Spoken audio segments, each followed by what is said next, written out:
Episode 2 of we went to see a movie, or we watched a movie. Of course, this is Finn from Game Night and the Cinema Heretic, and my girlfriend Zoe. Howdy. Or Z-Funk. Z-Funk. Z-Funk. Z-Funk. My DJ name. Which is kind of funny that we went with Z-Funk since, like I said, it sounds like a German saying the funk, and there was a lot of Germans in this movie. There was. So, yeah. Captain America, Civil War, woo! Comic book movie.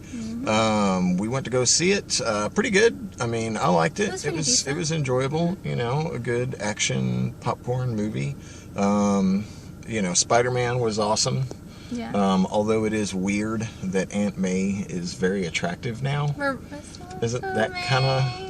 It's kind of a weird. I mean, and they didn't live in the tradition. They lived in a really kind of upscale, Right. apartment, I did like the angle of him starting out young. Yeah. No. I mean, I'm digging that. Which was really good because Tom Holland was great. Yeah, it was really cool. Yeah, he was great. He was great. He should be a teenager.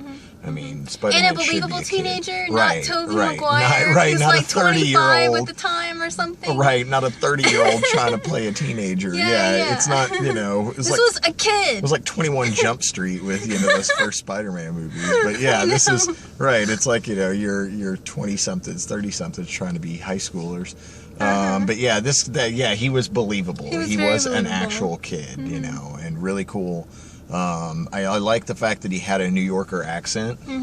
That he was obviously a New Yorker. The way he talked, the accent that he kind of had a Queens accent, which was cool. He should. It was neat. It was very authentic in that respect. Yeah. He should. I mean, I liked getting some of that back. How about that weird young Robert Downey, 80s Robert Downey Jr.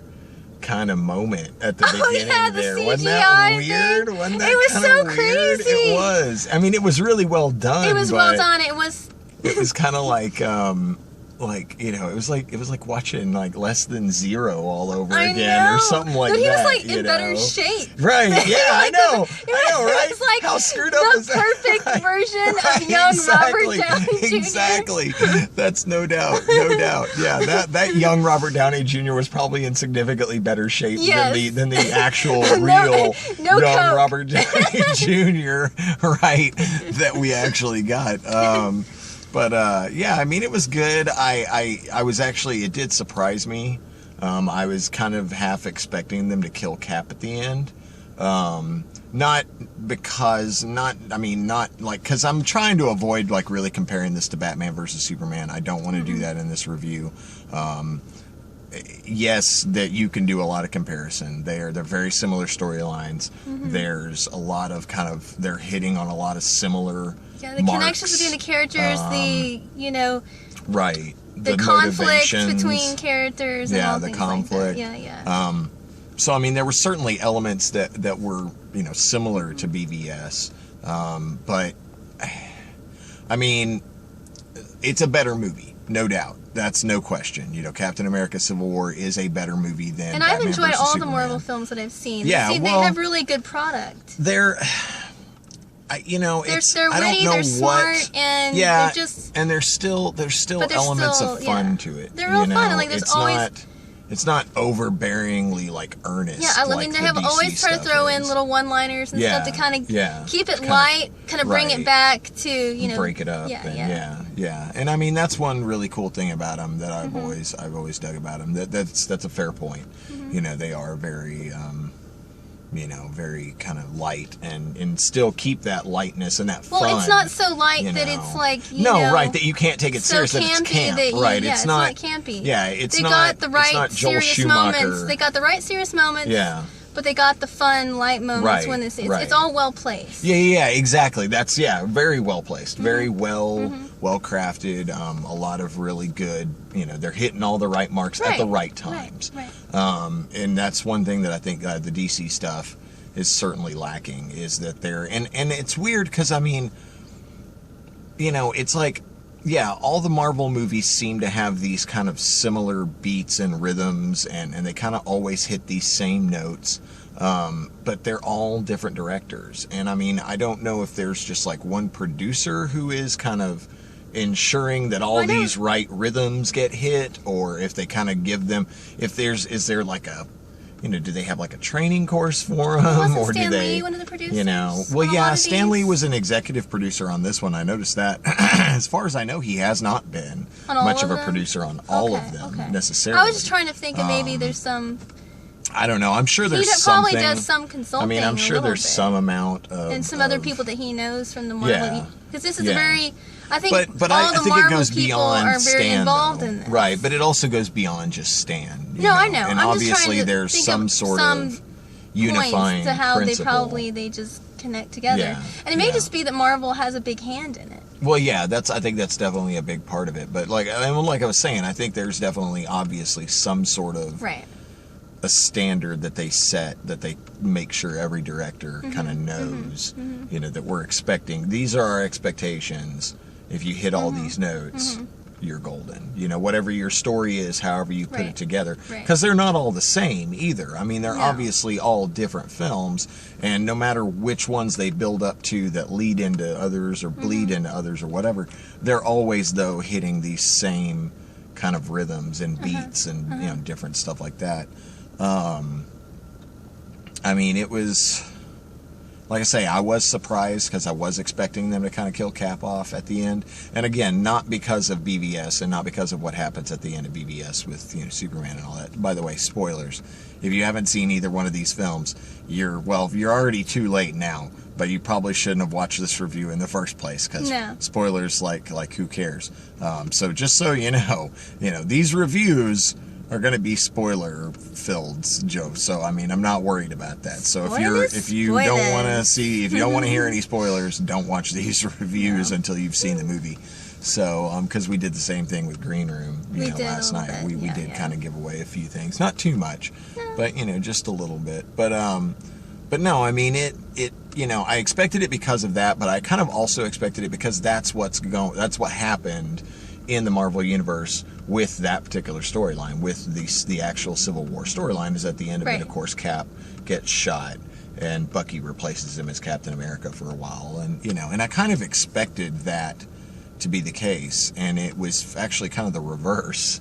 It was really kind of the opposite of that. They took Bucky out of the mix, and Cap is still in there. And I wonder, I mean, obviously this is supposed to probably lead into the third Avengers film, as well as maybe the fourth Iron Man movie, because I'm fairly certain there's a fourth Iron Man movie coming up next year or the year after or something like that. And obviously there's probably going to be a third Avengers movie.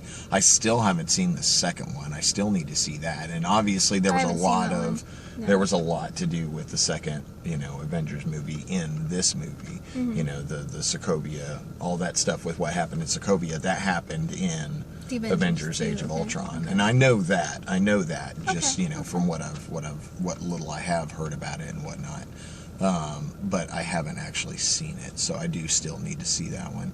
But I mean, overall a good movie. Overall, it was really awesome. I mean, it was fun, enjoyable. Yeah, I mean, I will see it again in the theaters at least one more time before it's out, and I'll probably definitely pick it up on DVD or Blu-ray. So totally. I mean, it was. Good stuff. I'm just trying to think of anything else that I really like. No, because you don't want to spoil it completely. Well, no, but I'm just trying to think of other stuff that kind of I dug about it. I mean, like I say, I did dig, Tom Holland as SpiderMan.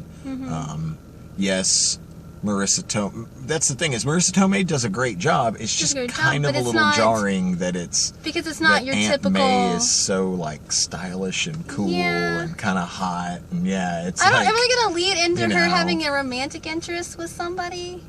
Because I mean, that would be weird. Banging. Well, I know, right? Yeah, exactly. How's it not gonna happen? Well, but like, okay, so in the comics, right? So here's something that it's just kind of, I'm gonna throw this out here, okay, just real quick, and then we'll end on this. Okay. So in the comic books, for a little while, at one point in time, Aunt May actually did date the Vulture for a little while. Now, here's the thing. Okay, here's the thing. I've heard that because there's rumor right now that the villain for the first the new Spider-Man movie, because that's another thing, is at the end of it, they, the kind of post-credit scenes. There's 2 post-credit scenes, by the way, so stick around for both.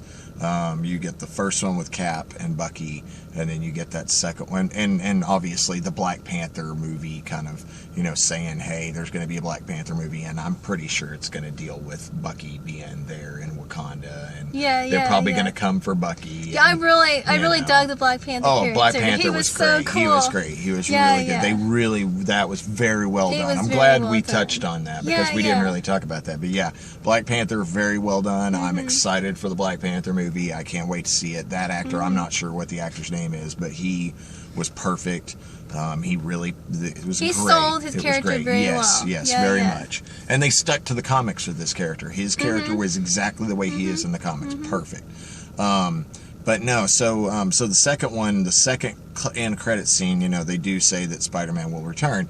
But what I was saying is, from what I've heard, in the first new Spider-Man movie that's coming out, the first Marvel Studios Spider-Man movie, is that it might be Michael Keaton playing the Vulture as the main bad guy.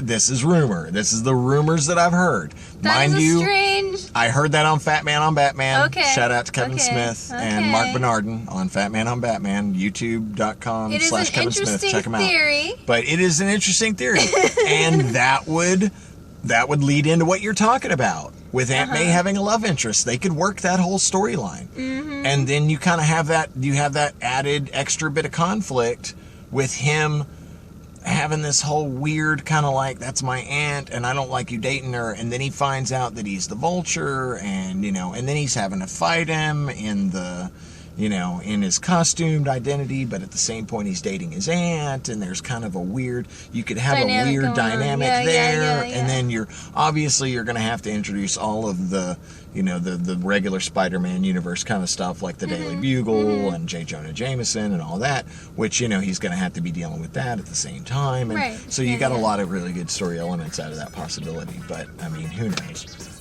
But totally cool. We could talk forever about this stuff. Well, until next time, until we see another movie